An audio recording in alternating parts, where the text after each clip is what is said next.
Valentina pour cette invitation. Donc, je suis du Maroc.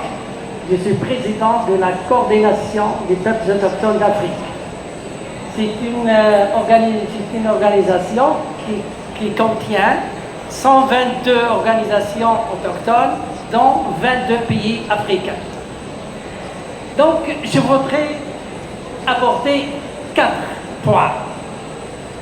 Imaginez avec moi une famille avec une grand-mère qui est malade. C'est la nature qui est malade. Donc, la grand-mère, elle est malade. Ses enfants, ils ont fait un diagnostic qui a pris beaucoup de temps. Après l'ordonnance, ils ont eu l'ordonnance et ils se disputent qui va payer cette ordonnance. Donc, c'est la même chose avec notre planète. Notre biodiversité est malade aujourd'hui. On a un diagnostic qui a pris des années et des années. Aujourd'hui, nous avons un diagnostic, nous avons une ordonnance qui peut sauver notre nature et notre biodiversité. Mais le problème, c'est que personne ne veut payer cette ordonnance. Personne ne veut payer les médicaments. Et parmi ces médicaments très importants, c'est l'intervention, le médicament des peuples autochtones et des communautés locales.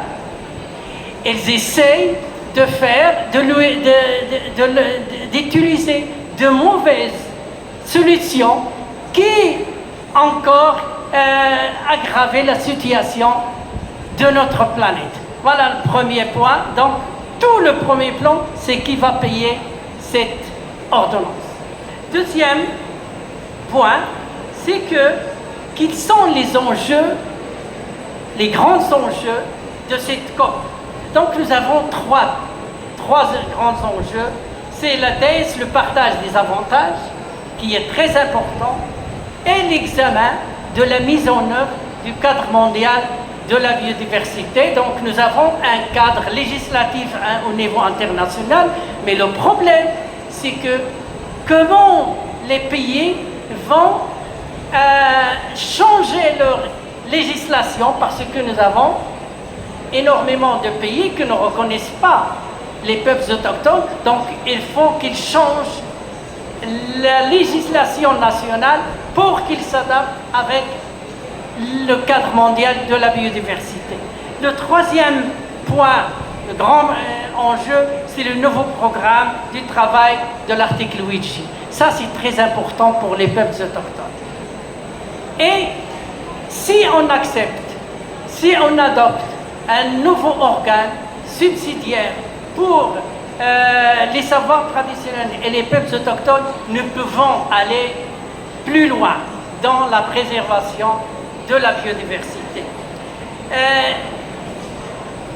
Troisième point, c'est les savoirs traditionnels qui sont très très importants pour la préservation de la biodiversité et la lutte contre les changements climatiques. Le problème, c'est que toutes les conventions internationales, la CPD, la CNUC, insistent sur les savoirs traditionnels. Mais le problème, ils n'insistent pas sur les langues autochtones. On ne peut pas imaginer l'eau de la rivière tout en fermant la source. Donc, si on n'a pas les langues autochtones, on n'aura plus les savoirs traditionnels et on va les perdre dans les 50 ans qui viennent. Donc, je vous donne, pour finir, un exemple. Nous avons fait un atelier au Maroc avec les femmes du forêt de l'Arganier. Cet atelier a été en langue française, langue arabe. Mais les femmes ne maîtrisent pas ces langues. Le premier atelier, tout le monde n'est pas motivé, donc résultat, 70% des femmes n'ont pas compris le message. Après, on a changé la situation. On a traduit tous les documents, y compris le document de protocole de Nagoya, en tamazigh, en langue autochtone. Et on a refait l'atelier. Après 3 jours, les femmes, ils sont passionnés, ils sont motivés parce qu'ils ont compris. Donc, on ne peut pas motiver les peuples autochtones sans parler leur langue. Merci beaucoup. Thank you, Mohamed. We're moving now to Suparna Lahiri.